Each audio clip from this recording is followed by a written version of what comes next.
Welcome. I almost said the Gamma World. Yeah, it's backwards today. Yeah, we're recording backwards because I have a lot of stuff on my mind. This is Doomsday Doopy Doo. The other show's Doomsday Doopy Doo too, though. It's not. But anyway, this is the regular Doomsday Doopy Doo. Star Wars Edition Part 2, maybe, because I don't remember what Part 1 was about. We didn't call it Part 1. That was just called the Star Wars episode, and we said we're finally going to do it, and we did it. But I was exhausted during it.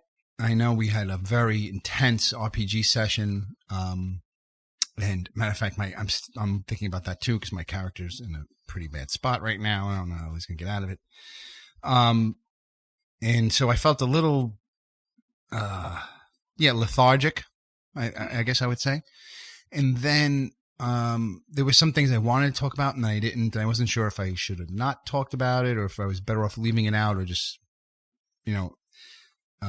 letting it go, or just coming back and covering it again now. So this is the possibly part 2 of. I know this is a long intro. It's going to be chicken or egg show too, because we don't know if this one's going to come first or second. Right. And I was just about to say hello, Chris. Oh, hi, everybody. Yeah, I mean, I just realized I didn't because that was also usually part of our. Yeah, you could have just done this by yourself. No, could you have just done this by yourself? Because at some point you might actually say that. You might actually be like, "I'm going to leave." Well, but the other catch to this, everyone, is I literally just got back from seeing Rise of Skywalker. Right. Yeah. And Nick has not. Literally just saw Rise of Skywalker. I have not. Yeah. This is it was released today, Rise of Skywalker. Yeah. Last night. Yeah. Late last night. Thursday midnight show. And it's now Friday evening, and we don't usually, so this is, if I'm thinking I'm going to call, because the Star Wars episode is scheduled to come out this weekend. And that was going to be our Star Wars episode. But then, a lot of this is your fault. Because you went out and you said, "Oh, Nick, listen." We were talking about some Star Wars thing, and you said, "Nick," and you sent me a link. Take a listen to this, and it was Binge Mode, covering Star Wars Episode 4, A New Hope, the original Star Wars. Yeah, and it was 2.5 hours long. And it was highly detailed, and it was going in. It started to go into a lot of the things that I wanted to go into, and I immediately just started getting pissed off as I was listening to it, because I'm like, this fucking guy just sent me a podcast that I wanted to do, but felt maybe I shouldn't do. Like, we got in my head about that I shouldn't go into it in that way, and also was just, I don't know, I talked myself out of doing the very episode that now you were sending me, saying, it felt like, look how much better this is than us. So then I took offense to that, and I'm like, well, what the fuck? I was like, what are you saying? Our Star Wars episode sucked? So now I'm here to either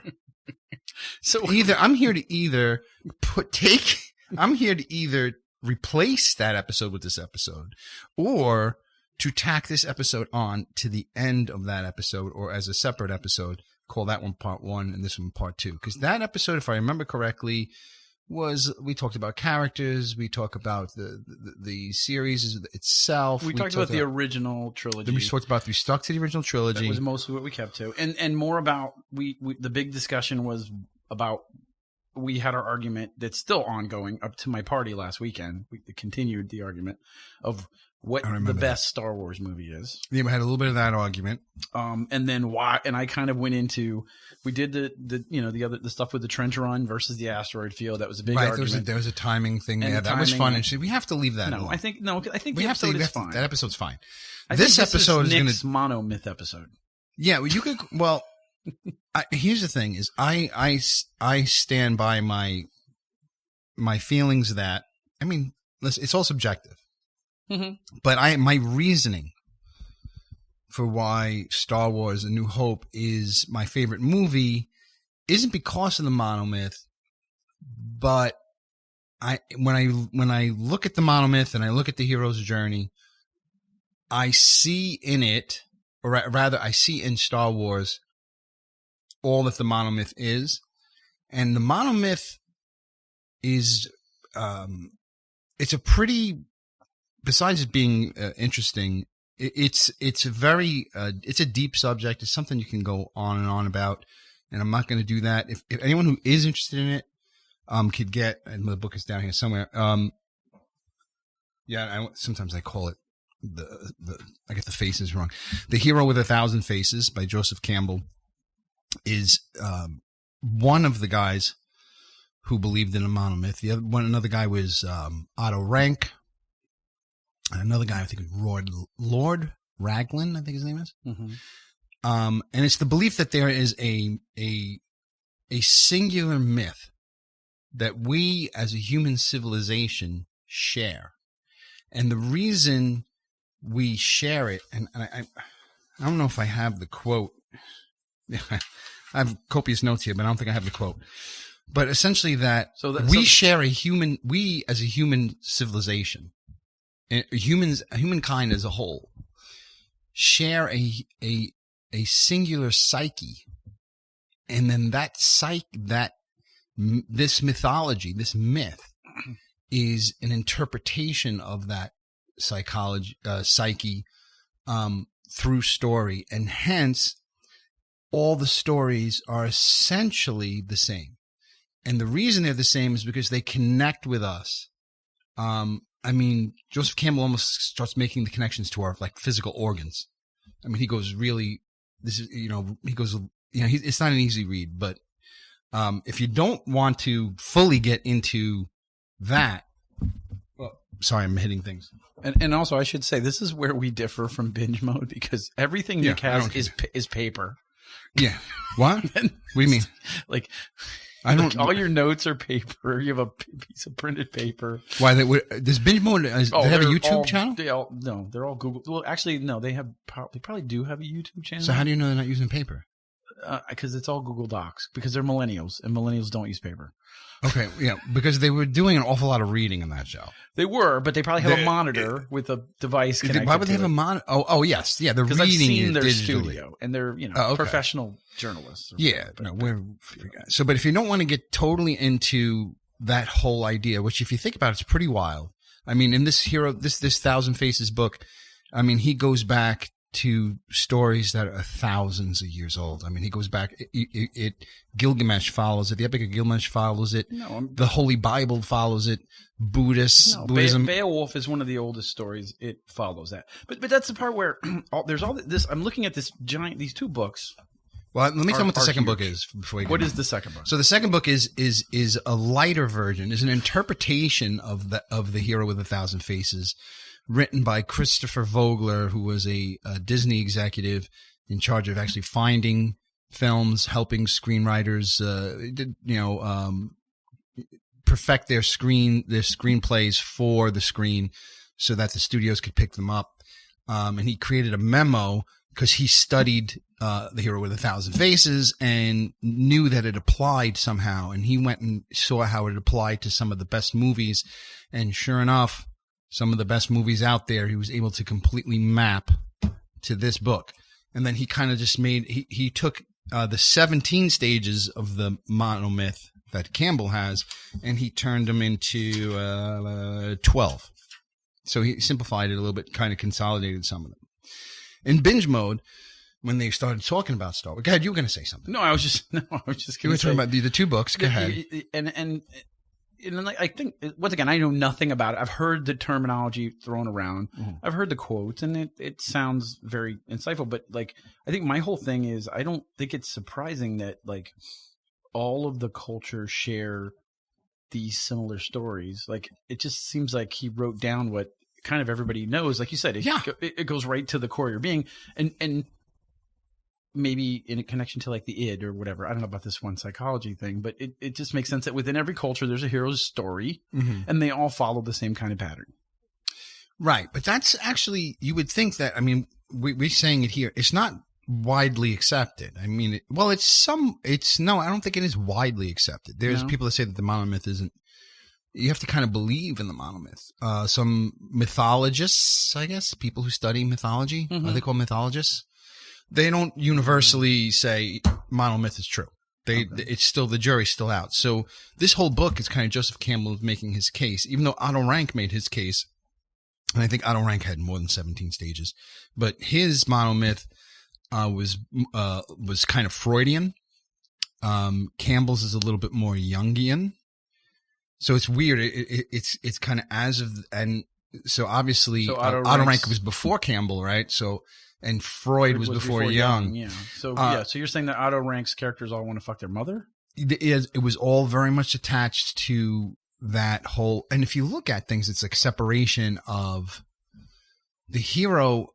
The hero's got, you know, as a human being, we separate from, we have this, we emerge, unlike other animals, completely helpless. And I think I might have mentioned this. Maybe I started and then I dropped it because this is when I think I started to get boring, because we haven't even mentioned Star Wars yet. But we're attached to our mothers, and we need our mothers for sustenance. And we compete with our mother's affection and time with the father figure. And there's this whole separation that has to occur. And there's this conflict that occurs that's there. And the separation from the mother is the same as the separation of the hero from his ordinary life. Is the same as in the beginning, God separates. Oh, we're losing our headphones. Well, anyway, oh man, there it goes. God separates heaven and earth, light from dark. There's, anyway, it keeps going. That goes down that line. But anyway, so Binge Mode, they said their theme, and instantly I got like I started gnawing my teeth a little bit. I'm like, I wanted to answer them. First of all, I think they're great. I don't want to. I'm not knocking them. Like I said, they did such a much better job than we did. I got pissed.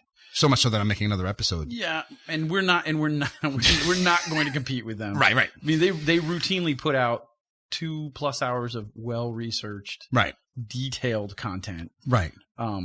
This is well-researched and detailed. But and I want you to be careful, because you're with the theme, you have to understand that they boil any one single program down to a single theme so that they have some kind of cohesive thing to come back to between all these, like a jumping off point. And they're masters, but you have to find something that has a commonality that you can get back to in these conversations. Right. So I think I tie this together and at the end pretty well. Okay. But I go, the Call to Adventures is really the first step of the hero's journey. And from there, there's 11 more. And I was like, well, I did the Call to Adventure. Where's Refusal of the Call? Where's meeting with the goddess? Where's the atonement with the father? Where's like all these different things? Well, that's what I was going to say. Also occurred in Star Wars. But I said, well, maybe, but I think what they were saying is the theme of the show was Call to Adventure, and the theme of Star Wars: A New Hope was Luke's call and accepting the call to adventure. The first journey, the first step on his overarching adventure, right? Exactly. And I think that was what they were getting around. Not necessarily, and also the fact that it tied into the Monomyth, because it was a big part of what they said. And I think what might be fun, because I don't know all the stages to the Monomyth, so I get to play. We're going to go over them together. But I almost think jump in we should try to figure out. You're going to, as I describe them, you go, oh yeah, when this happened. Okay. But there's the thing, right? So to me, this is the way I feel, is that in A New Hope, originally just called Star Wars. Yep. Lucas may have had this backstory fleshed out and claims to have had all this stuff figured out, but I guess maybe I don't believe it. And there are lots of things there to make me not. I mean, I'm sure he had backstory. I'm sure he had world building. I'm sure he did a lot of world building, character building, backstory. Yep. Sure. But he did not have, I don't think he had 2 other stories completely as fleshed out as he makes it seem. And a lot of the problems that people have with the current movies that seem to conflict with A New Hope is because he simply did it later. Okay. And he did it late, and a lot of the things he did to make the movie more interesting. I think that when he did A New Hope, I don't think he thought Darth Vader was Luke Skywalker's father. No, here's what I think. And I listened to the Binge Mode Empire show, and they pointed out something to me that I don't think I really realized. And it was George Lucas had all these. It's akin to the role-playing show, dude. Like, I have all of these ideas in my head of where I think the story is going to go, right? Or where I want the story to go and how I view this operatic thing going on, right? Right. But the thing they pointed out that made huge sense to me, George Lucas, when he made Star Wars, not only was he innovating technology, creating new cameras, dealing with practical stuff, coming up. I mean, the movie still looks amazing when you look at it. It's unbelievable looking. I was watching it in 4K on my 4K TV upstairs off of Disney Plus. It's unfucking believable, dude. And this movie is 1976. It's right 40 something years old now. Yeah, and it looks great. But he also directed the movie. And do you know, Empire he did not direct, and he also did not direct or something. So he had more time to focus on the producing and the writing parts of it, and that was when he really developed the story, and he started to build the story. And I think it was like anything else. He created these characters, and then he developed the backstory later. Right. He did it so that it made sense. So yes. now, well, so he tried to make it make sense. And as he got to the prequels and he started to get these things and start to try to weave them together, like anybody else, he ran into the problem of, right, how do I do this neatly? Right. So this is what brings us back to the Monomyth, is that Star Wars, he started with the Monomyth and he built a story. Mm-hmm. Then once he built the story and saw what it was going to become, and then he needed two more, he tried to force these other two movies to create an additional Monomyth, to take Luke's story that had ended. Yeah. Luke's story ends in A New Hope. His story ends. Whether you also have to separate ourselves from this. After watching Star Wars as a kid, the first thing I wanted to do was watch another one. Mm-hmm. I mean, I think every kid in the world was just like, please tell me this wasn't just one movie. Because the world was too interesting. The things that we saw on screen were things we'd never seen on screen before. I mean, there were guys wielding laser swords, for crying out loud, that were slicing through, people and making them disappear. We didn't know what the hell was going on. We wanted more, and it wasn't just Lucas's greed, right? It was our greed. We needed more Star Wars. We pressured him to make it. Yes, we want more. We needed more, and that's exactly what happened with the new ones in Disney. Is Disney was like, this is a fantastically viable product that we purchased, and we're going to make more. Right. And we'll get into, if at some point we ever get to that point, we'll get into the mistakes that they made right up into Rise of Skywalker. Yes. I mean, that could be definitely a different show, but so Lucas makes American Graffiti and realizes after making that he didn't want to, he didn't want to make any movies about that point to things that are the way they are. He didn't want to show reality anymore. He wanted to go back to the world, he wanted to tell a mythological story. And then so he went researching in mythology, and he went researching in American mythology, and he was trying to find recent American mythology, and the only thing he could find was the Western, which Binge Mode also covers, and it's just very obviously true, and it's obviously you could see that throughout all the Star Wars, really. It's space Western, pretty much. So he sets out to make this space Western where he has this vision of these, spaceships blowing each other up. And he also comes across Joseph Campbell, he admits is a huge influence on him. And that's how he makes the story. Now, the reason I love this story and movie, and I think it's better than all the others, again, is because it is a complete story in and of itself. Now, if you're going to say that the Star Wars, this movie's a complete story, and then well, no, add these two movies, and then you could see that these three movies are the complete story, and then you go, Oh, but if you add these 3 other movies in the front, now you see that these 6 movies make a complete story. And that's interesting. But a lot of it is forced, and it's obvious that it's forced. And a lot of it is it's just not right. And the more you look at it, the more it comes through. We have a hard time seeing it because you can't really, I mean, me at least, and I'm pretty sure you can't separate ourselves from Star Wars. Mm-hmm. I mean, our formative years, our childhood is in Star Wars are one. So, it may sound like I'm ragging on him, but I'm not, because I what he created is almost beyond imagination, really. So, but he cheated a lot, and I think he lied a lot, and I think he did quite a few money grabs. He literally sold out. Literally. Mm-hmm. And I'm not saying I would turn down several $1 billion. I don't know, but I can't talk about Star Wars, and I can't talk about him without bringing that up, if I'm going to be honest. Okay. But now this is what I love about Star Wars, is that it doesn't have any of that. Star Wars is a story about a farm boy and a group of rebels against an unbeatable force who somehow find a way to fight back. And we can go through the steps quickly. Okay. I don't think I need to go through the 17 stages of Joseph Campbell, but there are some points there. So the call to adventure. So Leia's message, mm-hmm. right? It starts in medias res. We see the whole fight going on. We don't know anything that it's about. We don't know who Darth Vader is. We don't know anything, mm-hmm. right? Then it kind of hits like this. I want to say almost hits a lull. It does. This is where I would lose my son, my youngest son. It's kind of like, excited in the beginning and then kind of being like, well, what is this? You see Luke, who's just kind of like, he's a shell. He's not even he feels trapped where he is.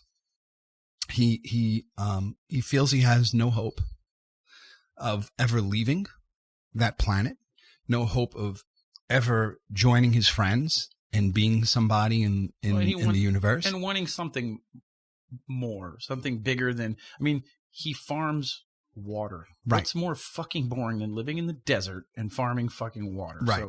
So the idea that there's this great conflict, right, that he wants to do something great instead mm-hmm. of making water, right. And so you see his ordinary world, yeah, which is Vogler's first part. Where the ordinary, if you're going to show him or her, you're going to show the hero separating themselves from something ordinary and having this longing for something different. Well, if they're longing for something different, you have to show what the ordinary is. And you could see how boring and crappy his ordinary life is. You could see how unhappy he is. You could see how entrapped he feels. Cleaning these droids comes across Leia's message. He gets this call to adventure. Yep. Gets a boner from his sister. He doesn't really, it starts to, right, because Lucas didn't know it was his sister. Yeah. He made it up later because he thought it would be interesting. So, but it's not the complete call to adventure. So mm-hmm. it starts the call to adventure. Yeah. It lets him start, he starts to, maybe he's talking about old Ben and he goes looking, to find Ben. But isn't, go ahead. That's a part of the adventure, though. Like him going to find old Ben, you get jumped by the sand people. That's the first step on the adventure. Yes, you're right. I mean, he strings it out. He's showing a willingness, yeah, to possibly partake. You got to remember that too. That also that he is, and just like any good hero and any good story, and again, just like us, just like me and you, we may complain about our situations and in our ordinary world. But if you dangle in front of us what we want, we may be hesitant about jumping towards it because it means we have to leave where we are. Yeah. And there's fear in that. And this is part of the mythology. So when Obi-Wan says, I need your help. We have to go help her. Yeah, I'm too fucking old for this stuff. Right. He turned into Murtaugh from Lethal Weapon. I'm too old for this shit. That's what he was, the original Murtaugh. Right. So, and Immediately after that is step 3 in Vogler's step 3, and Campbell's step 2, which is refusal of the call. You're asking me to do something that I can't do. I can't do that. I know I want to be this person that I have in my head, but I'm not that person. I can't get up and leave. I have responsibilities here. Yeah. Blah, blah, blah, blah. I have responsibilities. Yeah. Okay. And let me say this too, because we go back and maybe this is why, and I don't want to compare myself to fucking Luke Skywalker or whatever, but no, but you do, and that's what makes we all can. We all can, but I'll tell you this, and this is what I was thinking as you were talking about it, and I told you in the last show, Luke Skywalker, not my favorite Star Wars character. I went ad nauseum, short of filleting Han Solo visibly right in front of you, that Han Solo was my guy.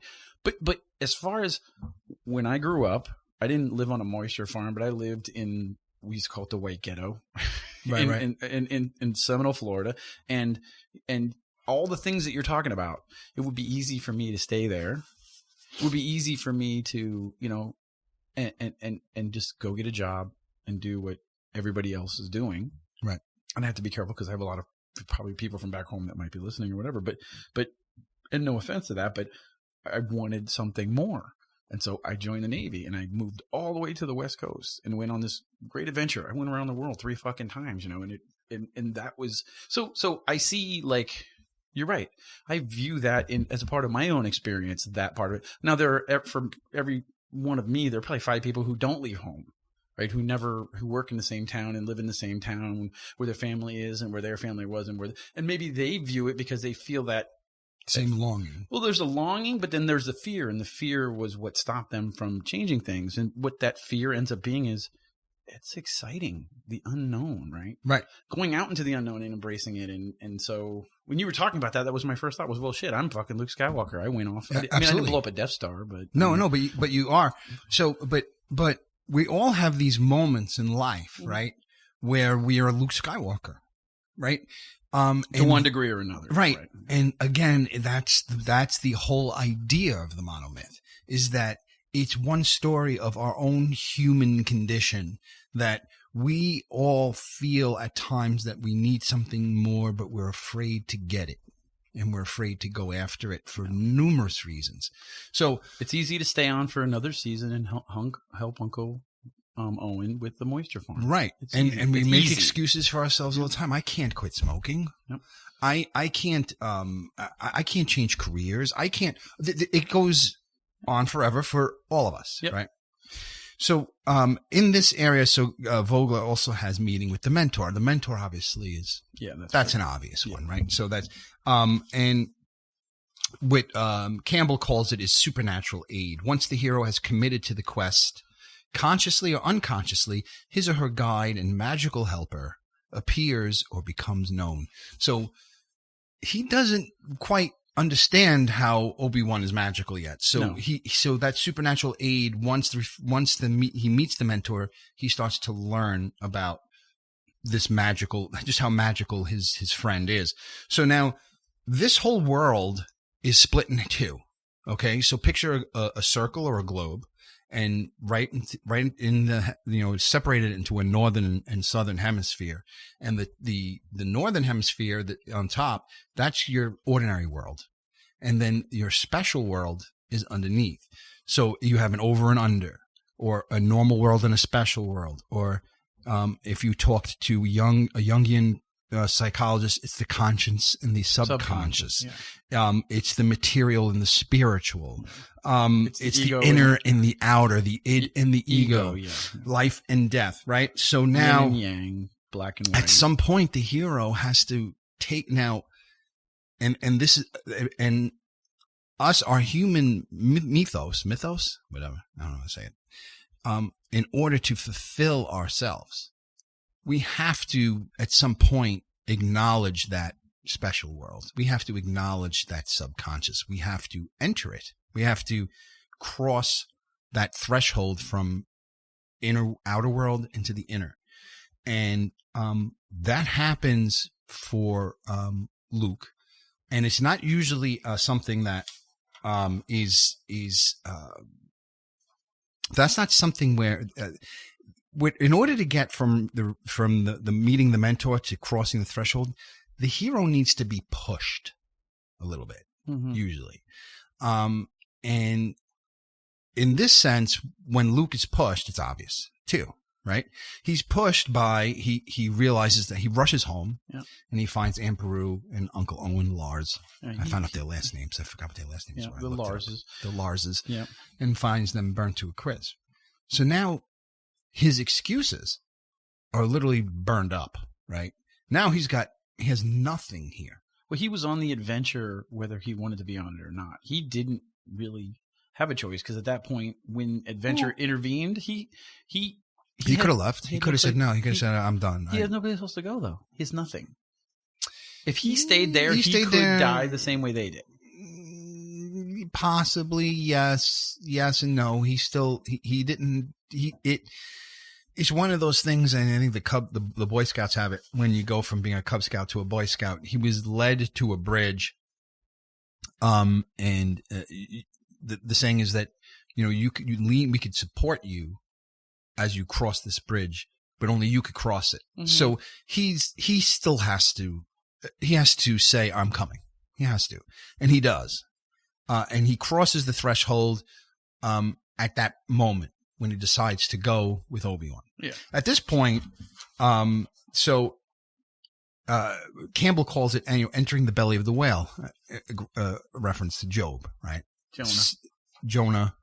Job was also in the belly of a whale, wasn't he? I don't know if Job got eaten by a whale. Or his family got eaten by a whale? I know it's Jonah in the whale. Jonah got swallowed in the whale. Job got pretty shitty life too, right? Yeah, Job had a lot of stuff, but I don't remember all. He wasn't okay. Yeah. All right. So, and what Vogler calls this is the tests, the allies, and the enemies. Okay. Okay. So you're basically learning the lay of the land. Not uncommon. All right, so now the belly of the whale represents the final separation from the hero's known world. Okay, this is Campbell talking. So he's leaving Tatooine behind him, right? And he's entering this new stage by showing willingness to undergo some form of a metamorphosis. He's not going to be a moisture farmer anymore. No, that's literally the moment that he enters a Millennium Falcon, and they go and they leave Tatooine, where he's never left in his life. He goes into space.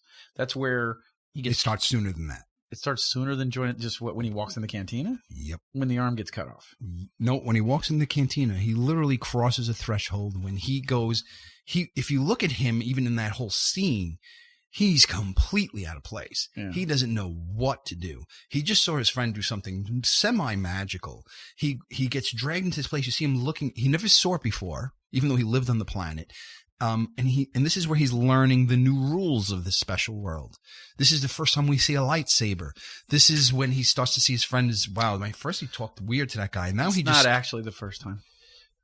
Right. The first time he sees it used correctly. Yeah, exactly. You're right. He sees it before he almost takes his own head off with it. That's that meme of, first thing you do is look into it when you're given your father's magical laser sword. Exactly. Put it right over your eye. It's like, is it a telescope? Yeah. That would have been a really short adventure. He just goes, Obi-Wan's like, fuck. I guess I'm doing this on my own. Dumbass. So tests, allies, and enemies. There's an immediate test. Is he going to last in this world? I mean, he gets picked in a fight like instantly. He sees at this point he's got 1, 2, 3. He has 3 allies. He has a 4th ally, but he doesn't know it yet. So he's got C-3PO, R2-D2, and Obi-Wan Kenobi are his allies. Yes. We don't know who his enemies are. We have a feeling one of them is that guy with the black stuff that we met earlier. We know these stormtroopers are probably his enemies. We know that he's got to go. We know those are his enemies already because of Leia's message. So the 4th one, and this is really like great. One of the things that makes Han so interesting is that he's an ally, but we don't know that to the end of the movie. Yeah. Next is approach or descent. Now remember, he's in the underworld. He's crossed the threshold. He's in the subconscious. He's no longer this farm boy, but he's yet to he's not changed yet. He's not anybody different than he was before. I mean, if we stop the movie right there and dropped him, what is he? He's a moisture farmer, on a spaceship. That's what he is at this point. But he's still showing a willingness to continue on this journey. The true descent happens, and usually this is around the midpoint, and I think it even happens maybe directly in the midpoint of the movie.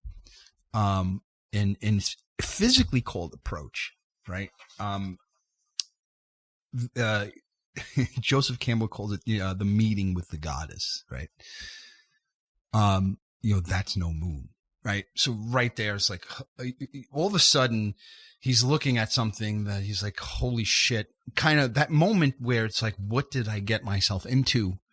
But he decides, along with his mentor, that there's a way through this, and he trusts in Obi-Wan, right? And Steve, this is going quickly. Let me know when I'm boring you yet. But so I'm going to get into a little bit. Let me clarify though. So that is his meeting with the goddess where he decides that he's going to accept the call or not. Well, no, that precedes it. Well, I mean, his meeting with the goddess, which kind of doesn't fully fit. Now, with Joseph Campbell has these 17 stages. They don't all have to happen, and they don't all have to happen in that order. But the hero has to go from that ordinary world, make it to some deep point, make a choice, emerge with the quest complete into back out of the ordinary, out of the special world, and back into the ordinary, changed, right? Okay, yeah. Or with something. I've got the Ark of the Covenant. I got it. It's something. I won the race. It's Hercules going on all of his adventures for all the golden fleece and all those different things. Right. And that's the only thing that I think is interesting when you think about it is you mentioned mythos and you think about myths. And the one thing that I think, like you said, he didn't plan on there being a forward story where Luke was something like you said, in that story, the way that movie was written, the way Obi-Wan explained it, and this is where storytelling starts to fall apart a little bit in one of the darkest moments of the original series I have, which is from a particular point of view. And I fucking go, seriously? Because what he says in Star Wars is Darth Vader killed your father. Right. That's it. Right. There's no ambiguity in that. Right. Darth Vader killed your father. Right. Well, again, because he made up the rest later. I know. and then that's where the story, and we like to hold these things as being, but there are those groany moments, even in the original series. Like I said, in Return of the Jedi, I was just watching it the other day. So you can say that he did kill your father from a particular point of view. I'm like, he had no other way of explaining himself. And my son turns, he goes, Dad, I go, that bothers me. And I go, and I love these movies. I said, I love these movies. And it doesn't change it. But there are just those moments where, and, as a storyteller telling my own stories, look, there's sometimes where to get where you need to go, everything doesn't always fall neatly into place. Yeah, but you can't complain. You can't compare it to D&D for this reason, or for any tabletop gaming. That, in a lot of ways, is harder. Well, I don't know if it's harder than telling a story in this way, writing a screenplay or a book, because what you're doing is you're reacting and being on your toes based on what the players are doing. Mm-hmm. So it's kind of like a communal storytelling. As I'm doing something one way, which I'm very boring at, I'm not good. I don't give you much to work with, but it I think is very different from. So, for instance, it's the same reason all the problems I have with the Star Wars after A New Hope. Mm-hmm. Or the same things I have problems with Lost, right? Yeah. You didn't know where the hero was going to end up when you were writing this, because you didn't know what the story was about. The mythology is rotting away from the story. Yeah, the foundation of what the foundation is rotting because there was really nothing underneath the foundation. There was nothing underneath it. You had me. Oh, a mark of a good story is always wanting to know what's going to happen next. And he was him and what's his name, Lindelof, whatever his name is. Lindelof and brilliant at it. Oh, I could totally make you feel like, wow, what's going to happen next? What's going to happen next? But if you think about it, that's almost a cheap trick. I mean, you could sit here and think for maybe 5 or 10 minutes of a situation that you would tell somebody, and the person would go, well, what happens? And then you just tune in next week, and you're a genius.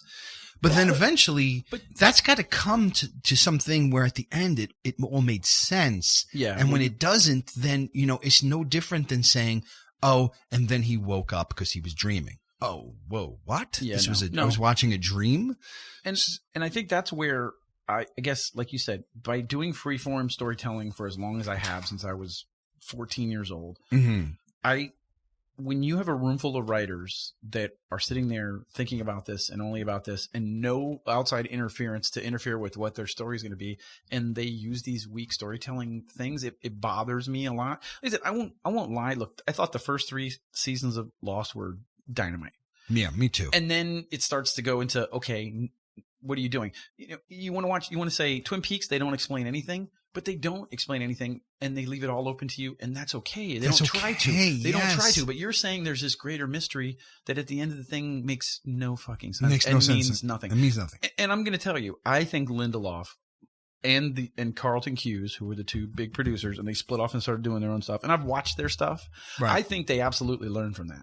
I hope so. I think they absolutely learned for that. But and then I'll tell you, because of Watchmen, absolutely, and the Leftovers, they absolutely learned from it. Okay. Good. But having said that, like I said, if you have time and it's your story and there's nobody else interfering with it, and you haven't thought those things and questions out, it's weak storytelling. Well, not only that, it's flimsy. It's held up very. It doesn't take much to go, and the whole thing falls apart. Well, you've cheated your viewers or listeners or readers. You've cheated them.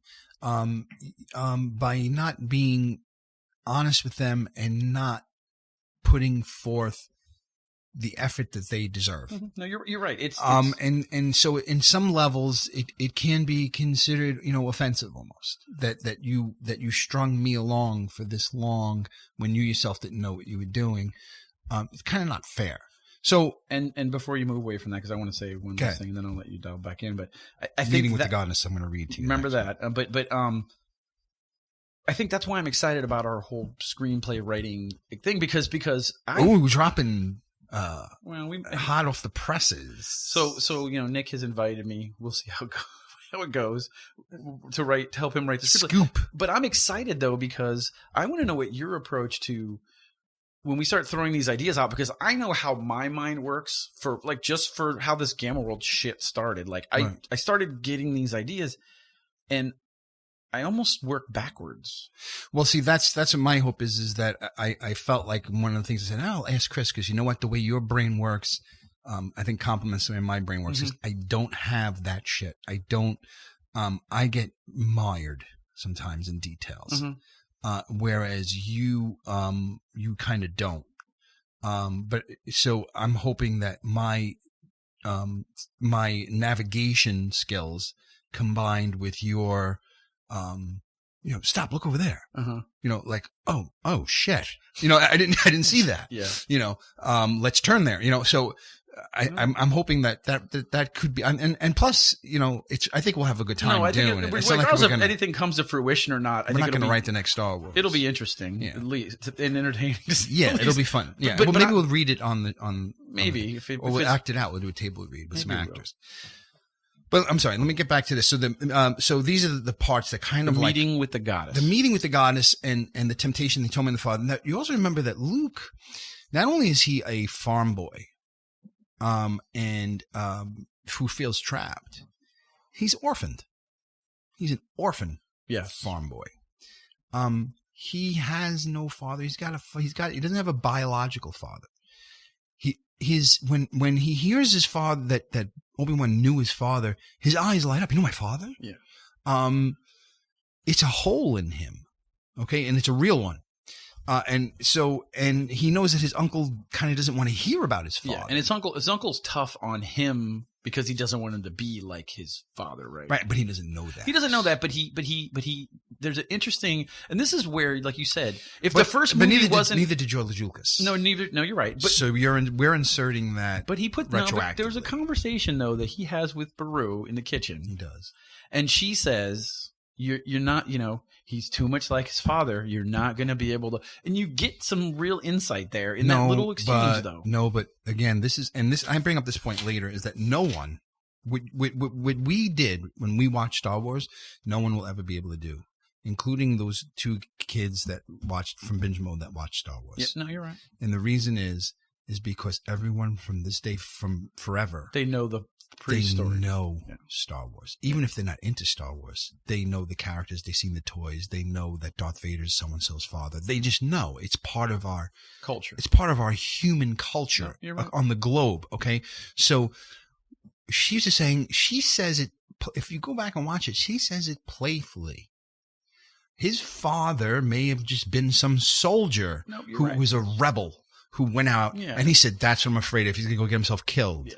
Right? Not that he's a bad person, just that, he's going to go get himself killed. But it implies that he's definitely an edgy character. Maybe, yes. He's a rebel at heart. Yes. He's a rebel at heart. It doesn't do like your father say is he's evil. Because she says it playfully. She goes, he's just like his father. No, you're right. Her delivery. She doesn't go like, he's just like his father. But that's the irony there, too, that does kind of work is nobody knows that Anakin Skywalker is Darth Vader. Nobody knows this whole thing. So she just thinks of Anakin, the guy who murdered a village of sand people. Right. No kinds of other shit. Luke is just like that murderer. He's just like that mass murderer. Yeah. And you're so right. Like, what is he, Jeffrey Dahmer or something? Yeah, well, that's what I'm afraid of. He's going to murder a bunch of kids. I mean, he killed he killed everybody. Everyone. It was a big mess. Yeah. So I still think that, again, a lot of after the fact, like we're so immersed in it for so long that we'll go back and watch it and go, oh yeah, look. No, not really. And the other benefit too is unless you literally like took your kids and you were like, watch Star Wars and you can watch Empire Strikes Back 8 years later, because there was also that time between it where all we did when Star Wars came out was watch it over and over again and think about what the next adventure was. And then when you watched Empire, because you knew he was making it, you heard that he was making it, and you knew it wasn't 8 years or 4 years. I thought it was 80. It was 82, 83. Was it 82, 77 to 82, 76 to 82? Let's look. 76. It was. It was 77. It was 76 was when the first one came out. Okay. So you looked it up. So meeting with the goddess, this is the point when the person experiences a love that has the power and significance of the all-powerful, all-encompassing, unconditional love that a fortunate infant may experience from his or her mother. This is immediately followed by temptation. This step is about those material temptations that lead the hero to abandon or stray from his or her quest. This would be Adrian from Rocky, but that's a different episode. Atonement with the father, and this is maybe hovers around the central ordeal. That is what Vogler calls it. But no, you're right. It was 3 years. It was 3 years. 3 or 4 years. I always thought Star Wars came out in the summer 76, but they're saying 77 on IMDb. Okay, so in this step of the atonement with the father, in this step, the person must confront and be initiated by whatever holds the ultimate power in his or her life.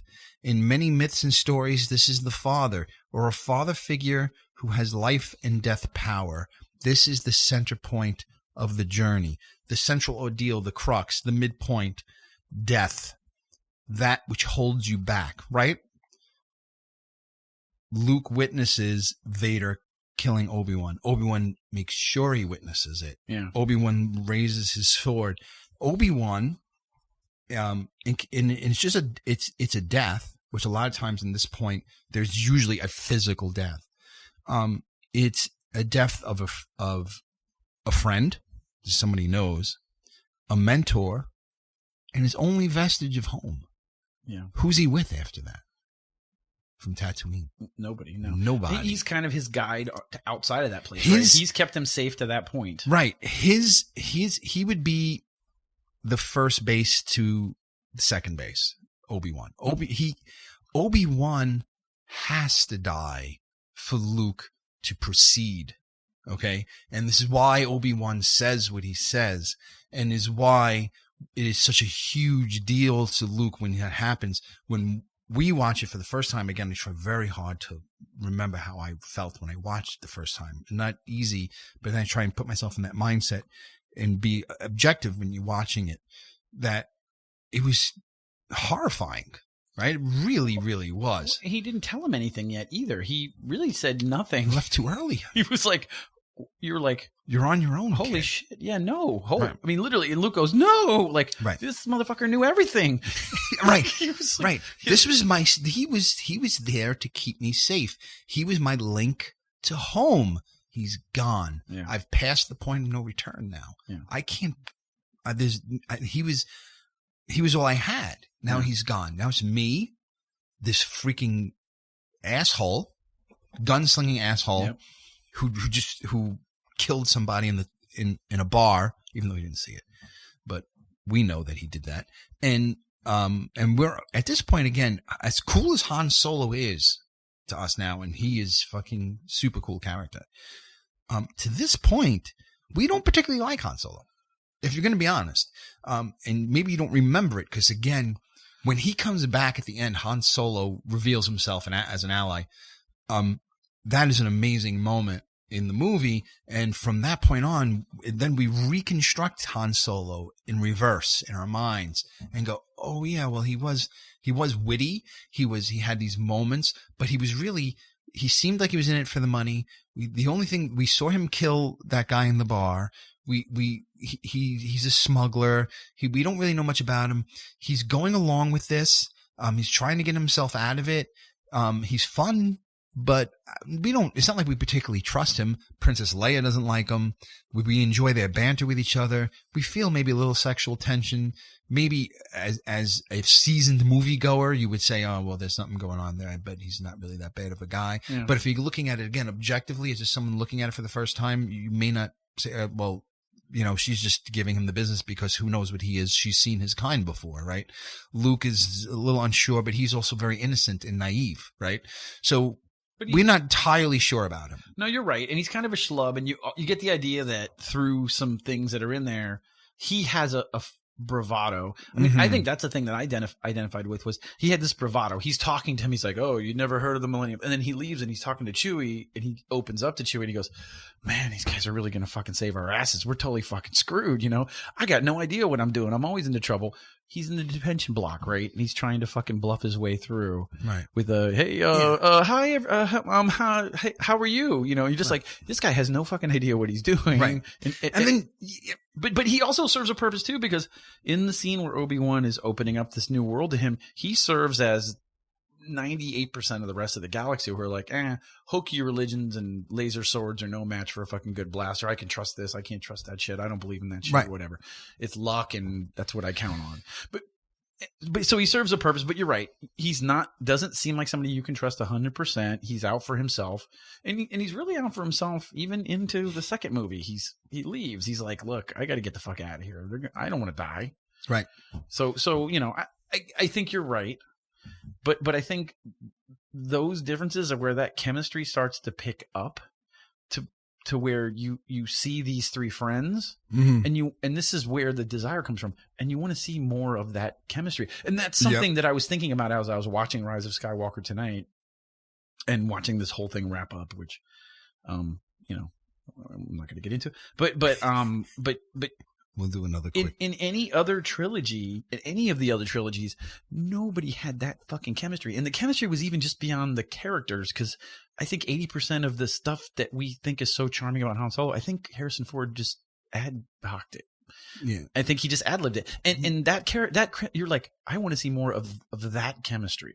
Right. Because that's the piece that I want to see over and over and over again. Yep. And that's the piece that's missing from every other movie is that even when they did the new trilogy, the first thing we wanted to see is one of the pieces. I want to see those three in the cockpit of the fucking Millennium Falcon again. Right. And we never got that. So we never got that. I know. We didn't even get the three of them in the same movie. I know. It's a little sad, but so there's in back to Campbell's the book. Monomyth. In Campbell's book, there's an archetype. I forgot the archetype, the name of the archetype, and there's a shapeshifter or a trickster he calls it. I don't remember, but it's is pretty much exactly what Han Solo is, and why. I'm going to tell you why we love Han Solo so much. He is throughout the movie a reflection of what Luke Skywalker wants to be. Yeah, you have, that he's this naive, orphaned moisture farmer who wants to save the universe, right? Who wants to be part of something big. And here's this guy, been there, done that, kid. Yeah. Yeah, all right, get this hokey religion out of here.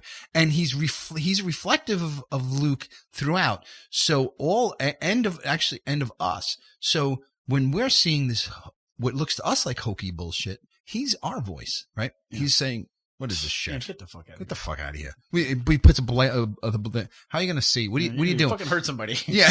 What do you need? And we're like, yeah, what are you fucking doing? Right. Yeah. So you're in space with a laser sword. Right. And you think swinging around with a fucking blindfold I'll take my blaster. And you're thinking to yourself, yeah, me too. Yeah, no, you're right. So this is part of what makes him so appealing. And I'll tell you, you mentioned the trickster too. And you know what that immediately makes me think of? It makes me think of the serpent in the Garden of Eden. Yep. It makes me think of Loki and all the Norse mythology. All Norse mythology. And you mentioned mythology, and it does go hand in hand. Most of the original stories where these mythos, and all the mythos from all the different cultures, there's a fire god, there's a water god, there's a wine god, there's a god of dance, there's a god of happiness, there's a god of fertility, there's a god of crops. Everybody's got the same fucking, even the fact that the Greek and the Roman gods are almost exactly the same. They just, one of them are named after planets, and one of them have a wholly different name. But you're right. That I see. I guess I don't know. I guess you would like this, but there's a whole section on archetypes in the 1,000 Faces. I mean, and it's gonna sound bad when I say this, because as you explain it, I'm kind of like, yeah. I kind of get all that, like, and I never read the book, and I kind of get everything that you're saying. Just seems to be like, well, I've read Greek mythology and I've read all these old. Well, yeah, things, I'm kind of like being like, duh. So some of it's like, so what do you think? Well, right, for me, now I'm kind of like, okay, I get it, and you're saying, and like the thing that bothers me the most is like, I feel like, and I guess you're saying you can take what you want from it. You don't have to go by the roadmap. Right. I'm saying is you're going to find a lot less of these things that we're talking about in every other Star Wars movie. But anyway, so before we even get into that, and I have thoughts of that, but before we even get into that, so now, all right, so now there's seizing the sword, King Arthur, right? Okay, seizing the sword. The Campbell calls it the ultimate boon. It's the achievement of the goal in the quest. It is what the person went on the journey to get. All the previous steps serve to prepare and purify the person for this step. So he saves the princess. Yeah. And now he's got the plans. Yep. All right. But now, number 10 is the road back and the return, and what Campbell calls magic flight. Magic flight. Yeah, basically. Yeah. Sometimes the hero must escape with the boon. Listen to this shit. This can be just as adventurous and dangerous returning from the journey as it was to go on it. So exactly what happens. He finds out. What do they find out? The plans are of no use. You got the plans. What good are the plans? Well, you know that there's a weakness in the Death Star. Yeah, but it doesn't matter. You still have to get to the weakness. Well, no, the reason it doesn't matter is because they're sitting on a planet with these plans, and the planet's about to be destroyed. Yeah, okay. Right, so what use is it if everybody who knows anything about it is right here, and we're all about to die? Okay. Right? So that's when they scramble the fighters and everything else. Now, Binge Mode made a point here. And this is, I almost was like, what? I got a little mad here. Yeah, because you asked me, you said, do you agree with everything that they said? Yeah. Well, some of the things they... So I was curious what you had problems with. Well, they would say the movie was about good versus evil and light versus dark. That's not what the movie's about. And then, to me anyway. And one of the things that they said here at this point was that, oh yeah, why would they pick Luke, right, to be part of this rebellion? To fly these, sending up only 30, and you send up Luke. Yeah. Like, I mean, this guy's a farm boy, and they made fun of it for 15 minutes, like laughing about it. He's the guy that you would want to. And I'm like, well, wait a minute. The whole point that they picked Luke to do it is part of is the whole point of it. Their rebellion is so small, is so screwed that they will take fucking anybody who's got the balls to get into a cockpit and go on this suicide mission, even if it's a fucking orphan, whiny moisture farmer from Tatooine. And he goes up there and they stick him in there like he's just gonna die. Okay? And that is the poignant desperation of their plight. They are beyond, they've lost They've lost.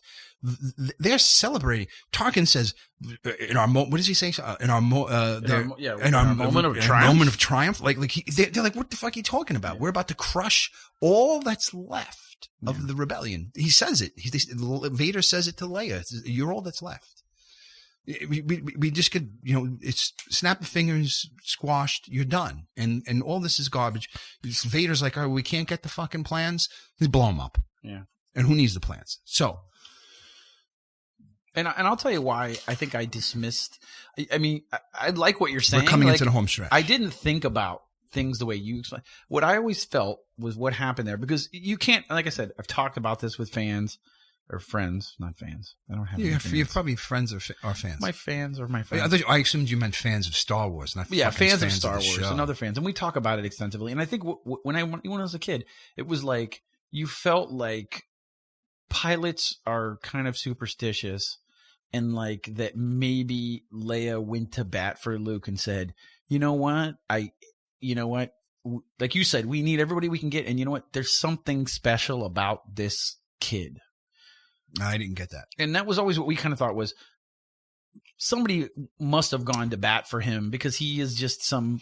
I got that there weren't enough people. They're desperate. No one knows how to fucking fly a plane. Who knows how to fly a plane here? And 30 guys raise their hand, get in Independence Day. Remember? He was a fucking farmer. You're right. And as a matter of fact, you're going to go into Independence Day with the Monomyth?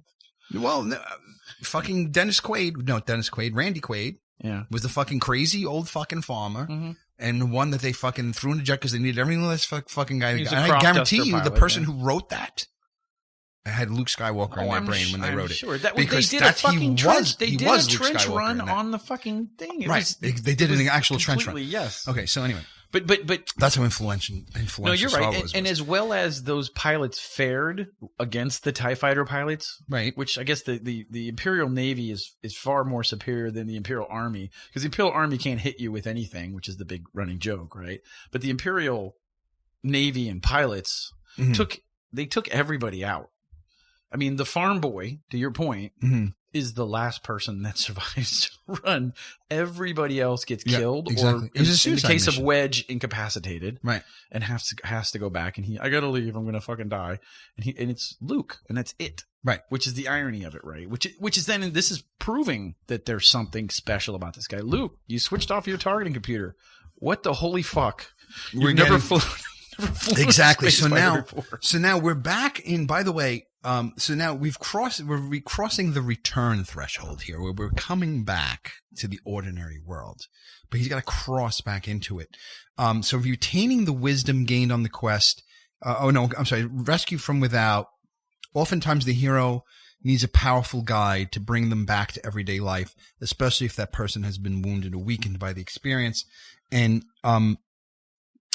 step 11, according to Vogler, they call it resurrection, or sometimes a second death.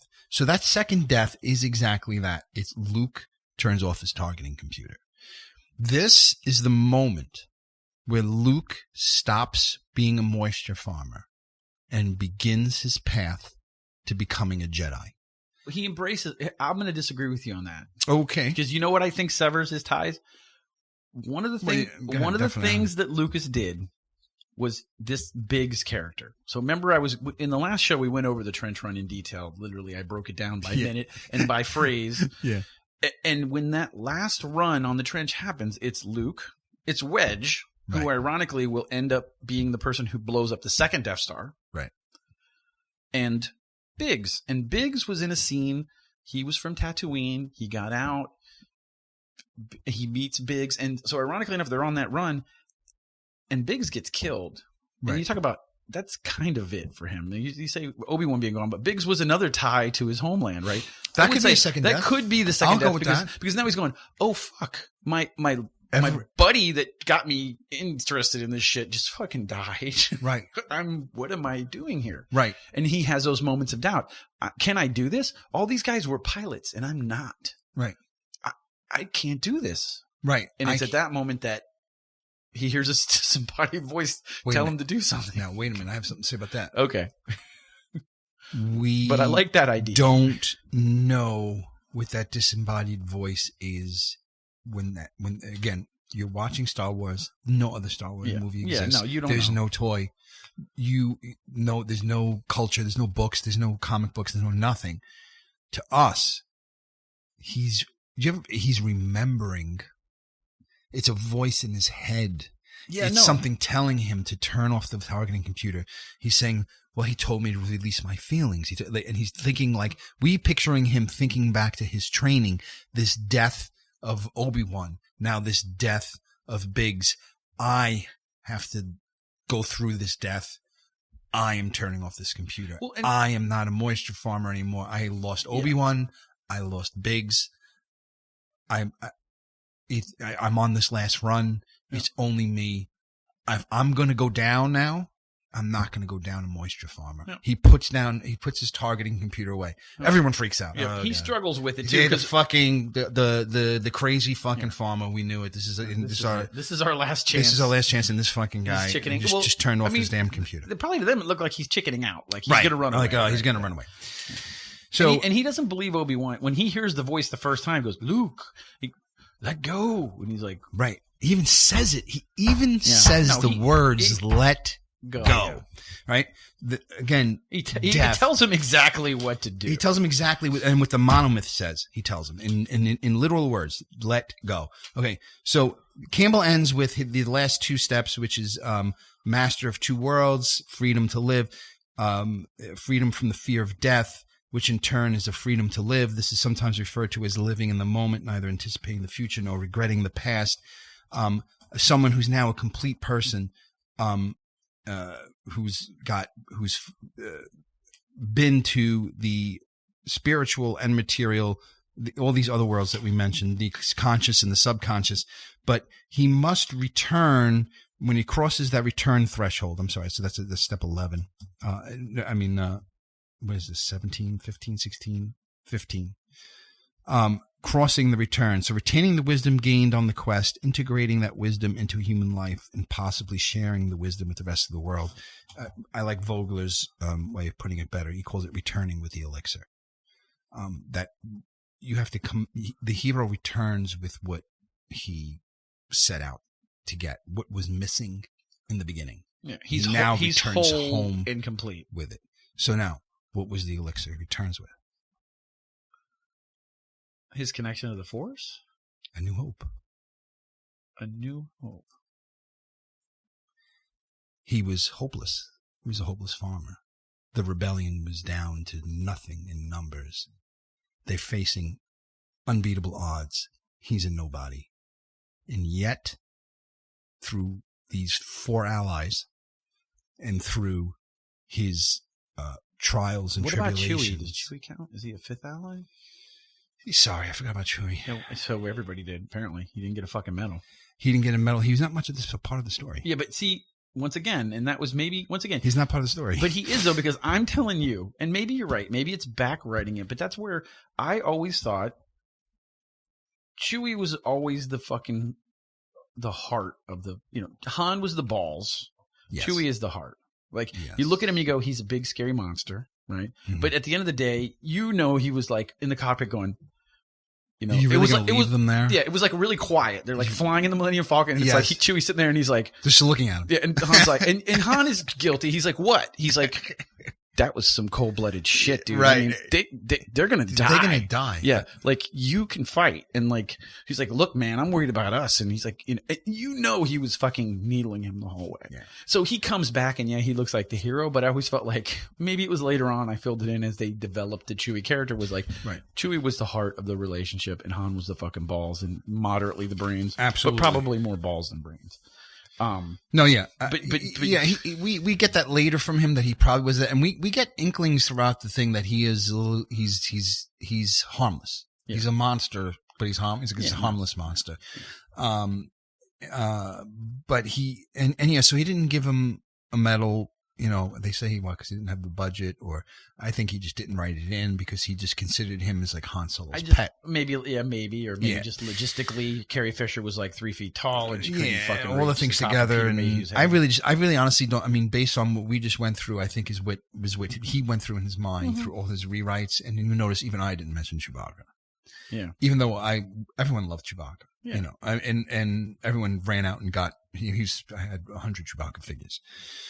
So now, just to wrap it up, right? I don't know how long we've been doing this, but from 2 hours and 19 No minutes. way. I'm just kidding. It's only been an hour. So the arc of all so now that Monomyth, which I think is just a singular, self-contained, powerful and beautiful story, is unlike any other Star Wars movie after it.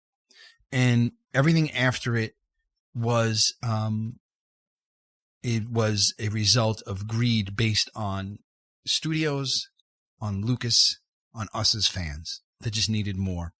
And I sometimes look, and I can't say, part of me wants to say I'm not a Lucas fan, really, because of the things that he did to kind of force these things into place, no pun intended. The changes that he made strictly for money, the changing who shot first, Greedo and Han, changing, the Ewoks were supposed to be like monsters, but they weren't going to sell as toys, so he made them fucking teddy bears. Writing a Jar Jar Binks again for sales or to appeal to children, instead of worrying about his story. They're trying to pass these cheap tricks on us just to make the story happen and make it flow the way he wanted to flow, the way he had told people. Needed it to flow. Right. And the way he had already told people, I had it already written, and now he had to make like it was already written. But what if so he had to circle back. But what if he did a lot of cheap, shitty things, and including, like, you even said one thing to me, like, at your party, but I didn't bring it up because I felt like because me and you at a party is the fucking worst. Because we stand next to each other and we get a little buzzed.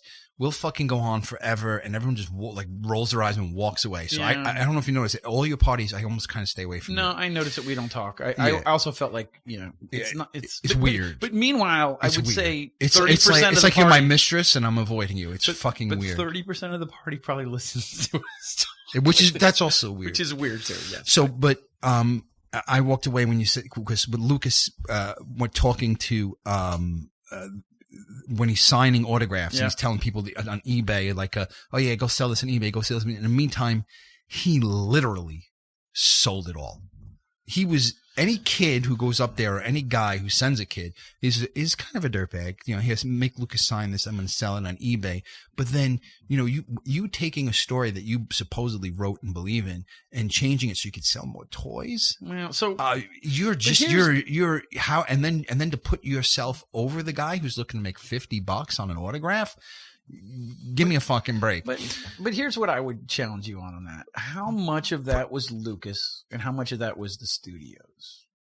Because I'm going to tell you. Oh, I'm sure he was pressured, but and in order to get, and here's the question I would ask you, because Hollywood is a business at the end of the day. Absolutely. And they're in the business of making money. Absolutely. So what would you do to get your vision out there? What would you be willing to sacrifice? And then how would you feel about yourself maybe afterwards?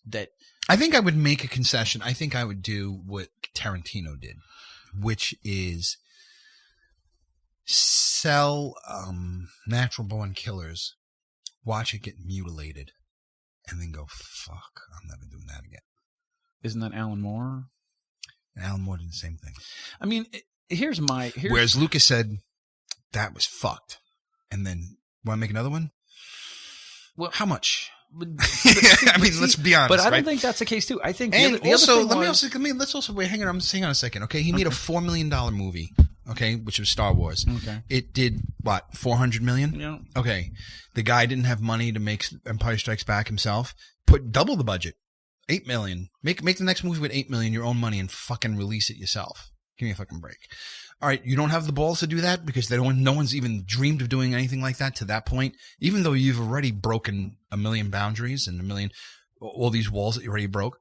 All right, so Empire Strikes Back comes out. You see it's not going that way. Okay, Return of the Jedi, when they do that whole thing with him, then you just go, no. You think at that point the studio isn't listening to you after you just did fucking Star Wars and Empire Strikes fucking back? But dude, that's and a then lot making, of fucking how money. much money are you talking about? But think about the place that he was after Star Wars. He had made this THX, whatever the fuck that movie was. Skywalker the sound he made. But no, that was the technology. Industrial but I mean, Light and Magic. Before he directed American Graffiti, George Lucas's first movie was THX 1138. 38, yes. Awesome movie if you want to see an evil C-3PO. Yes, which was and that was his first movie ever, and it was a sci-fi movie, whatever. And Robert Duvall. That's what I was trying to remember. Robert Duvall played one of the characters from it. It was moderately or heavily influenced by like 1984 and things like that. Very dystopian society. Fucking awesome movie. Robot cops and oppressive politics and all medications. Medications, yeah, and pacify the masses and whatever. Yes. So he didn't really do anything. He did American Graffiti. It was kind of a hit. It had a bunch of breakout stars in it. Yes. And then he did Star Wars, and it was massively successful. And to your point, it became a part of culture. It was one of the first things that took off like that and became like everyone needed another movie. And then the toys came out, and it was just constant. Kenner and it was then madness. you're this guy, and he's an artist, right? Everybody who's in film comes in as an artist, right? With a vision. Mm-hmm. I have this great vision, and I'm just a farm boy from Tatooine. Right. Very much like Lucas's thing, right? And maybe it mirrors a bit of the overall journey of Luke Skywalker, that eventually you become jaded because think of the pressure that's on him. Don't fuck up this thing that's a part of our culture. And then he does the prequels, and it's not easy. It's not. And I think the journey from him at the end of Star Wars to him when he sold it was like, thank God. Like, yeah, he made a lot of money, right? But I think of it less as selling out and more of like, I'm too fucking old to do this anymore. He's fucking Ben Kenobi. I'm too old for these sorts of things. I can't do it anymore. I'll sell it to Disney. They do a pretty good job. Yeah, it's a money thing. Yeah, I'm kind of selling my kid into fucking slavery. Mm-hmm. But the other thing I'll say too is, as a person who I used to role play in that Star Wars world, within the rules that we knew, and we played with some things, and some of the more interesting things were the things that weren't necessarily things that were spelled out, that we pushed the boundaries on and told some interesting stories. And I'm fine with, like I said, Alan Moore making the toolbox and going, here's the toolbox for Watchmen the world. Tell me a Watchmen story. I think it's okay. To go, here's Game of Thrones. You know what? Here's Game of Thrones. Tell me a Game of Thrones story. Do I need it to be you taking and fucking with Luke Skywalker? Leave him alone. That's why I love The Mandalorian. Play in the toolbox. Play in the sandbox. Right. But don't touch those toys over there. Right. Those are mine. Right. So now, I mean, so just for instance now, and we just went through the Monomyth, mm-hmm. and how Luke went from his conscious into his subconscious, faced death to emerge on the other side to bring a new hope to a galaxy and within himself as well. Yeah. And to atone with the fact that he was an orphan with, and that his father maybe had died a hero for what we know at that point in the movie.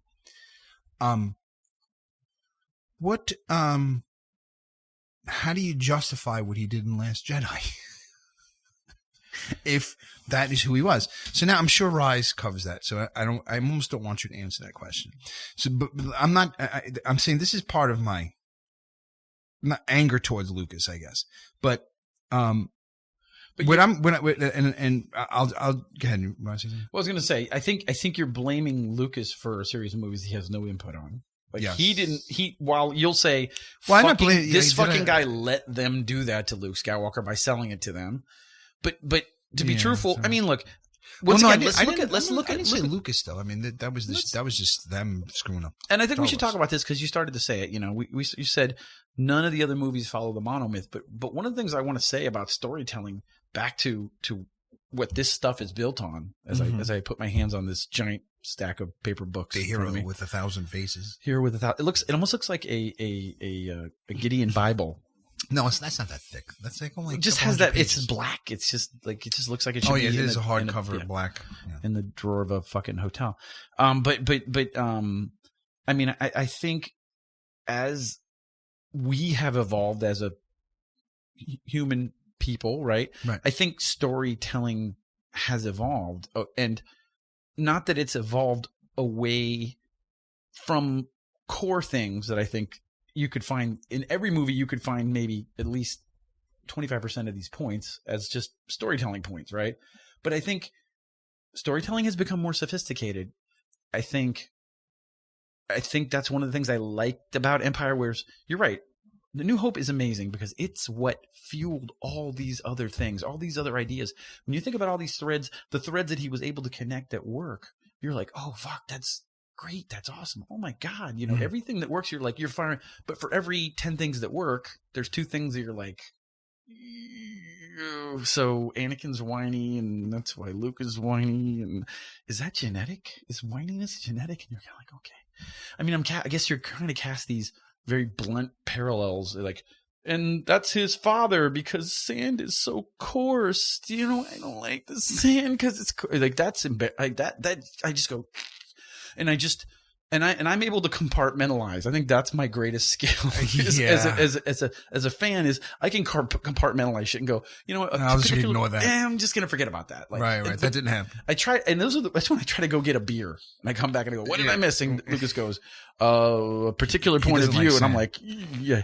The funny thing is, Lucas saw it. And he goes.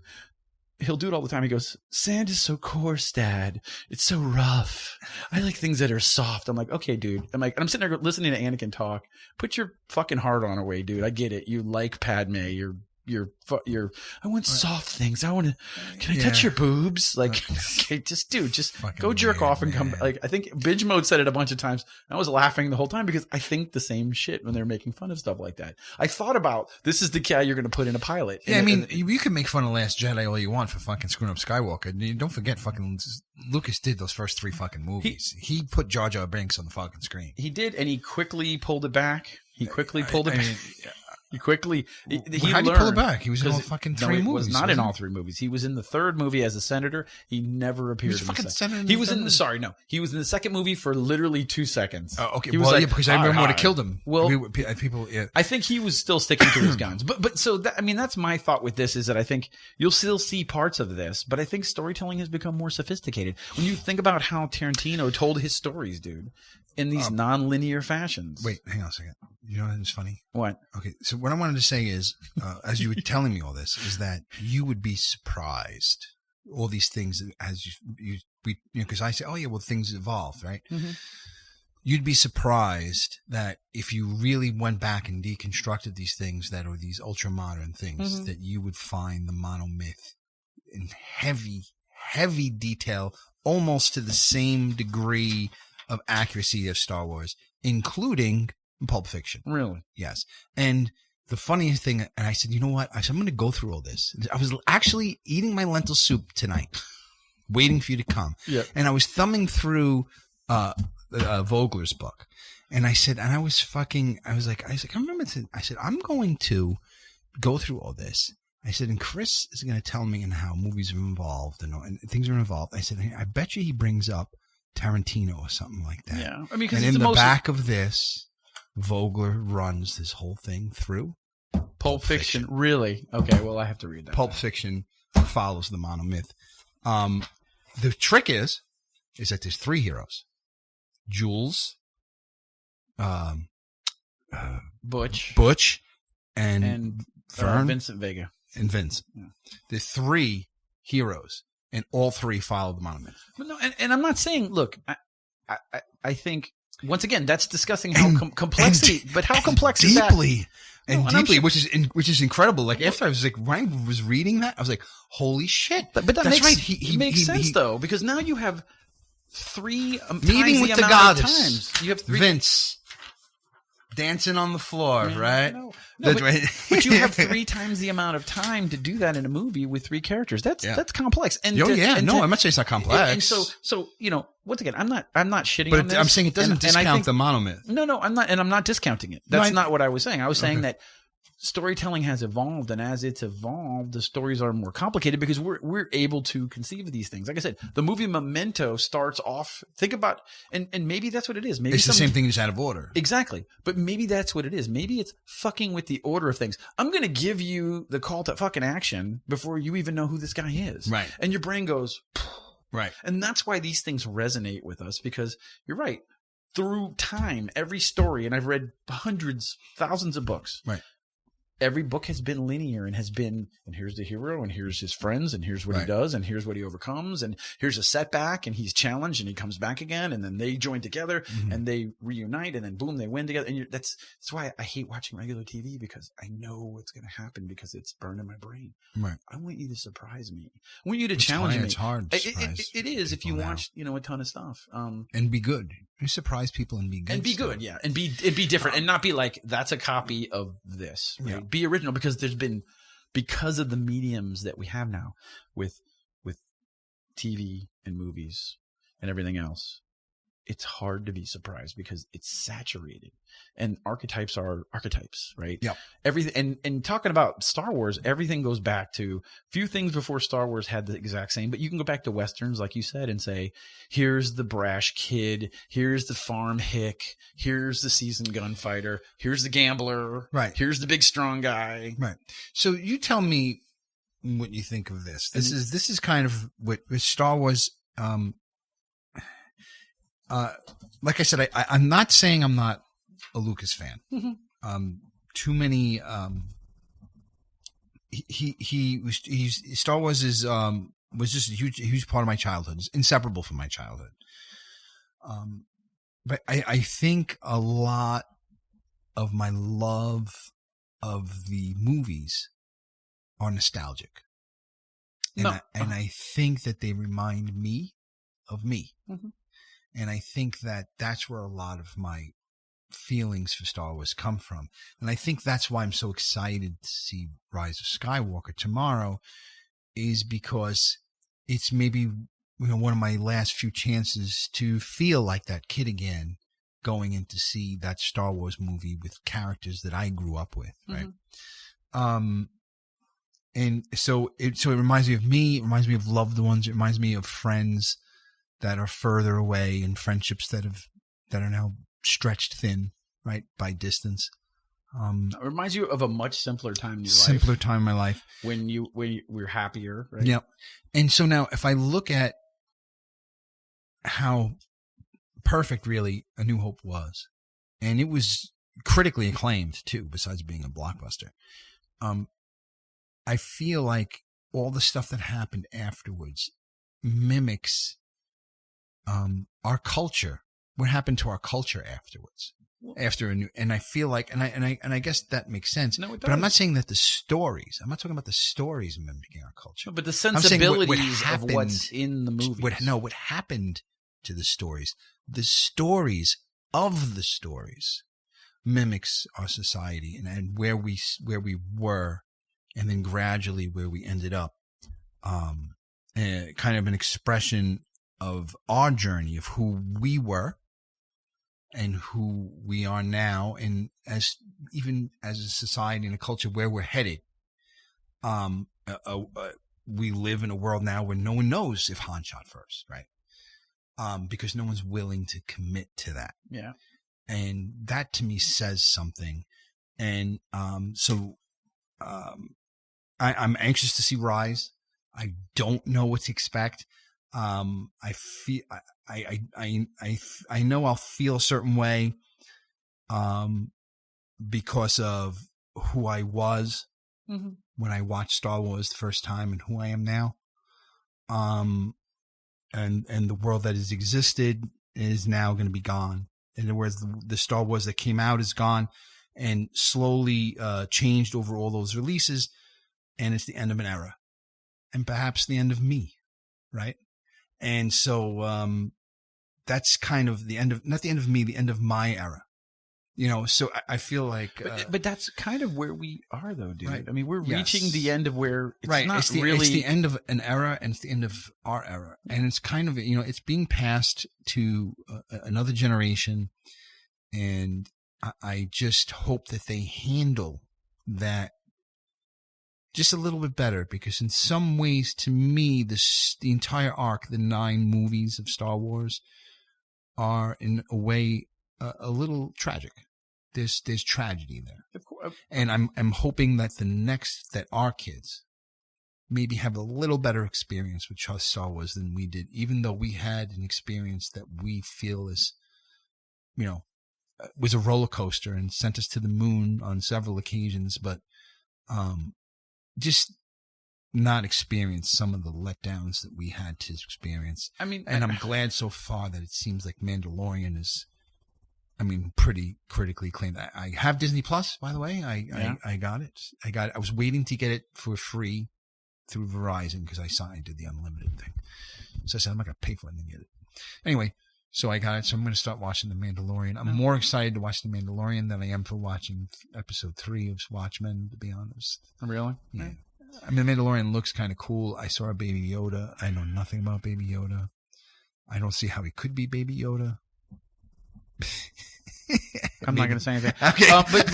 But one thing I want to say is, that's all I have to say about Star Wars. You hit the nail on the head when you said that Star Wars is kind of like a reflection of our life, and we grew up with it. And George Lucas grew up through, he was even older than us, right? So he got to where we are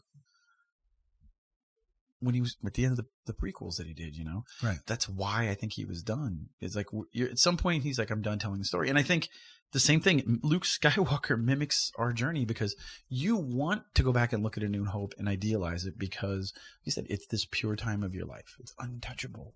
Yeah. 1976, you were 1976, 1977. You were. I was only 3 years old. I didn't see Star Wars in the movie 6 years old. I saw Star Wars. I saw Star Wars on tape like maybe the year before Empire came out. So still late 70s, but you were probably 9, 10. So I only had to wait 12 months for Empire, and it was a long fucking 12 months. My dad took me. I only saw Star Wars once at the theater, but I thought about it every fucking day. I don't know if I saw it in 77 or later in the run or whatever, because I think it was re-released, but I was pretty young. And I think if you look at Luke and you say, if Luke were a 50-year-old person, would he be this pure Buddhist monk who was in the desert just meditating, or would he maybe be this jaded person who would be formed by his experiences that we might not have been privy to, that would put him in that position to be jaded and run away. And even then, dude, would Yoda? Well, you can make jokes about Yoda, and Binge Mode made a million jokes about Yoda. Yoda had to meditate on everything and did very little.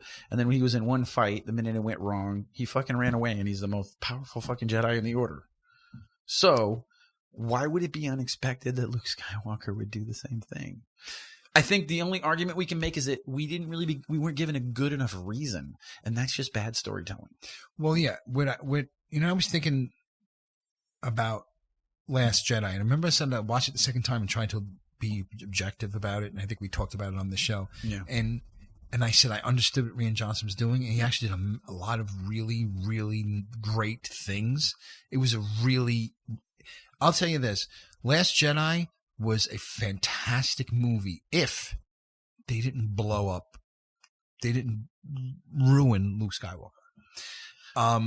Everything else was great. Now, if you're going to take, to me anyway, some people didn't like the Chinese girl or the black guy. I don't know what they didn't understand that they had a relationship. Rose, and what's it doing there? And they hated Rose, and I don't get why they hated Rose. She added a touching human element to the story, but her sister dies in the beginning of the movie. Yeah, sacrifices herself in the beginning of the movie again for the rebellion. Against and a bunch of terrorists actually. She's kind of the representation of the goddess that stops Finn from running away, because she tases him because he wanted to fucking run away from a hopeless situation. Exactly. Right? He was refused. That's refusing, the call. Yeah, and he met the goddess at the same time. Absolutely. Yeah. But if you're gonna have Luke do something like that, like maybe you have to take us there. You have to take us there. Maybe we see Luke's visions. We see him and then the problem is that we hear the story from Kylo Ren. So we don't even believe it. No, yeah. So now it's like, wait a minute. So you're having an unreliable narrator. It's worse than that. We see explain two to us versions. unexplained behavior by a hero that we've known for 100 years, who's been through this monomyth, who's suffered 1 million deaths to be who he is today, and now he's run away and he's done all this thing, and you're going to have this Kylo Ren explain him to me? Are you out of your mind? But it's worse than that, because this is where that movie falls apart, because this doesn't happen in any other Star Wars movie. We get two versions of the same story. We get two flashbacks that they try to play off like it's two different perspectives, but it's two complete. It's like, well, no, but Luke, you're right. Luke's retelling is later. Yes, when he's trying to defend himself, but he tells two versions of the story. But yes, and shows you. But it isn't a second version. You see, physically see two different versions of that encounter. And you're like, Luke is drawing back. He says that he, just as he's about to, he has like this hesitance, and he's like, I can't do it. Yeah. And then, but it's too late because Kylo wakes up, right? Yeah. But I mean, think of how powerful it would have been if he's training this, because it would make sense, right? He knows what his father went through. He knows someone who's good who's gone bad. Yeah. And he knows how bad it can get. And so here he is training somebody, right? And not only that, it's his nephew, right? And he sees this, now imagine that we don't even have to see any of the training, but if we see him, like, sensing, the darkness in him, like that dark pit, we see him feeling waking up in cold sweats. Like, what was that about? What was Kylo Ren doing there? We start to feel his doubt, start to feel what's going on. Then maybe Luke has the vision of him driving that lightsaber through Han Solo. Maybe we see that as a vision first. And then he, in his madness, goes over to him and he lights his lightsaber and he goes, what am I doing? And as he's turning it off, Now we believe it, right? Now, or let's say Luke is got this Jedi Academy stood up, which we're assuming he must have, although we don't see any of that, right? That's only in books, which I am against. But he was, or was he just training Ben or whatever? But you're right. And then he comes back from being away, and he's been struggling with Ben. Ben has been. His temper's been out of control. He's been not listening. He's been showing up. And then he leaves and he comes back, and there's this horrible thing where Ben Solo and this group of mean boys that he hangs out with, they killed everybody in the fucking Jedi Academy. And or something terrible happens. And you say, I failed. I need to go into exile because I failed. I don't want to do this anymore because I've unleashed this holy terror on the universe. Right. No, again, and I'm responsible for it. Right. That tells you that's a reason, right? Whether that's and a they reason. They both work. And you have to show us that. But you're right. But what we got was he was training him, and he can't put that something. effort into Rose and Finn, right? But not into that. Yeah, if you're going to take him out of the toy box, you have to treat him gently, right? Because he is a part of our culture. He's not only that, he's everyone. He is Star Wars. He's Luke Skywalker. He's everyone. Like you said, at that point, at that age in your life, we were all closer to Luke Skywalker than we were to Han Solo. That's just the reality of it.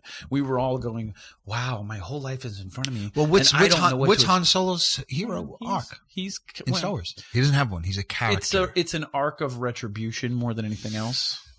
The character is a character who is flawed and imperfect, who finds retribution. He has a character arc.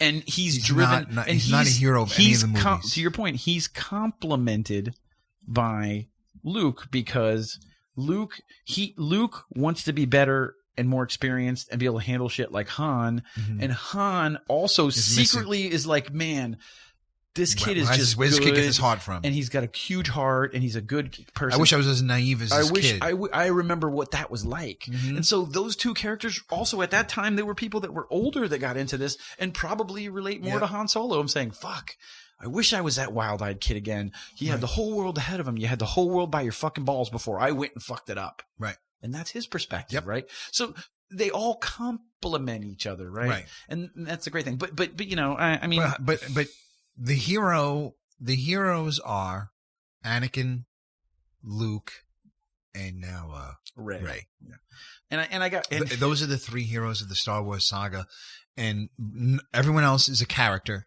As good as they are, There's some fantastic characters, R2-D2 and C-3PO. You're right. No, look. They're all fantastic characters. They all have character hero. arcs. Some of them go through changes. Some of them are and they all help the hero along. They all help the hero along. They're all there for their purpose. Some of them are mirrors. Some of them are anti-mirrors. Some of them, sometimes the most interesting guy in the room is not the guy who talks the most. Exactly. What are you trying to say? I'm just saying. I did a lot of talking. No, you didn't. I think what I'm trying to say is, I guess I always recognized with that to some degree, although I talk. Especially after my party, probably a lot. Yeah.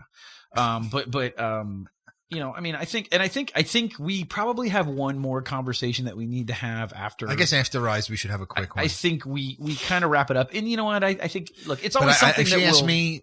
I really laid it all. I put it all on the table for you tonight.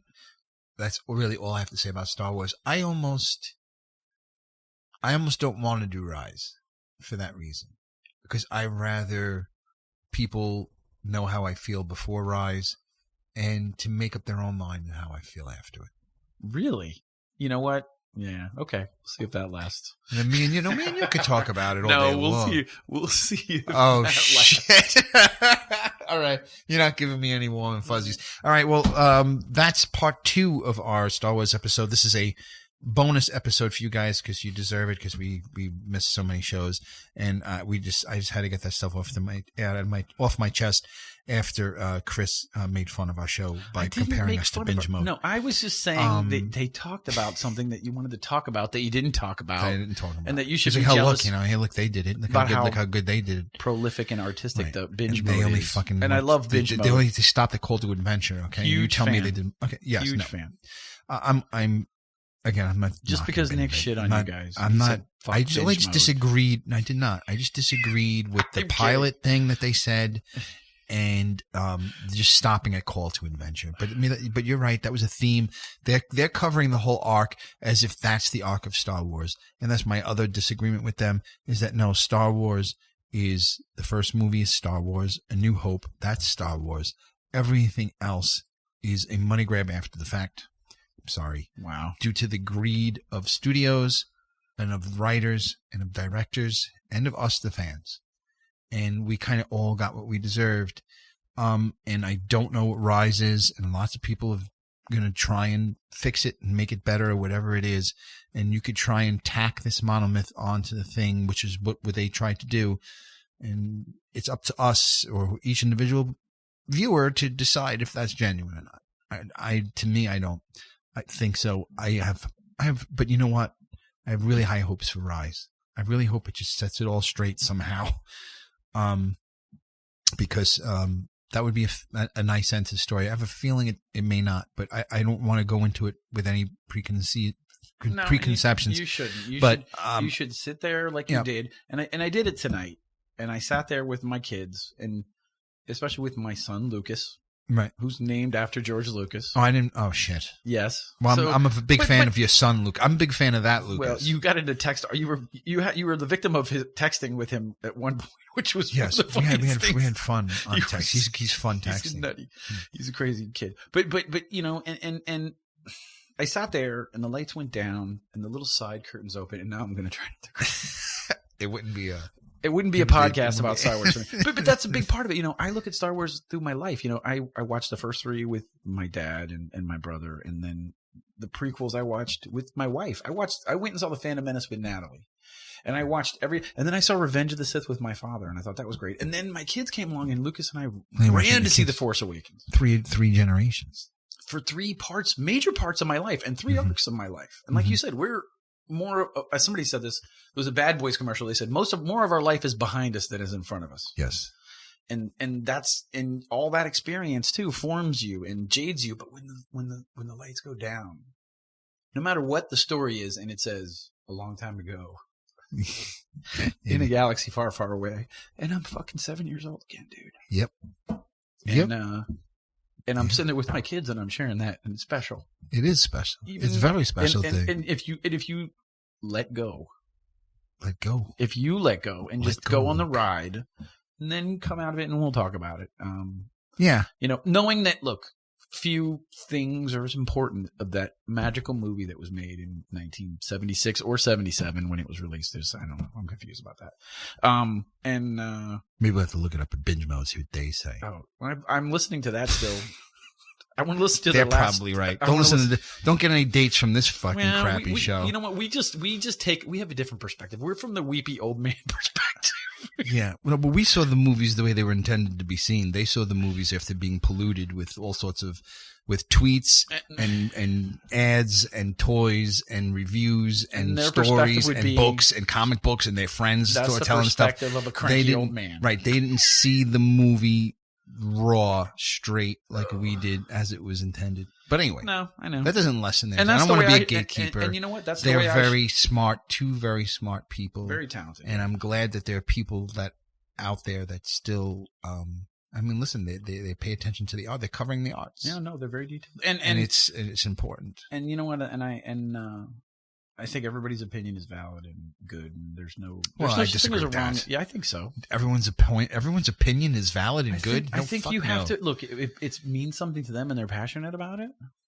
What? No. Well, their opinion is valid and good. I don't think you have to listen to it. I don't think. Yeah, but there's some people. I mean, Hitler's opinions are valid and good. Okay, well, maybe not everybody. All right, not everybody. If you want to go fucking. Well, those are opinions. Hitler and Jeffrey Dahmer. Yeah, Jeffrey Dahmer's got opinions about people too. KKK has opinions. He was probably nice about some things. I mean, just eating like Filipino guys. No, I'm fine with Binge Mode's opinions.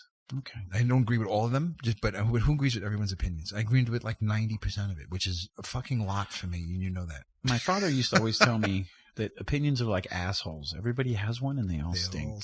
Yeah, he would tell me that. I was 5. DoomsdayDoopyDoo.com, DoomsdayDoopyDoo@gmail.com. Let us know, send us your Star Wars questions. Send us questions about our show. Send us questions about anything, that you'd like answered.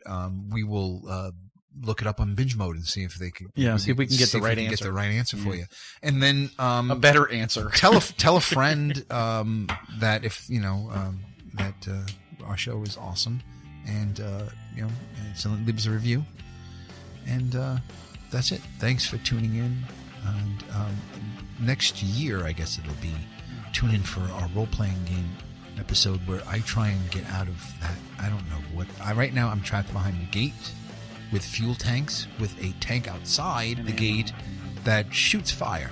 So we'll see how I handle that. Thank you. Could be a short. That could be. I know. Good night, folks. Sabi.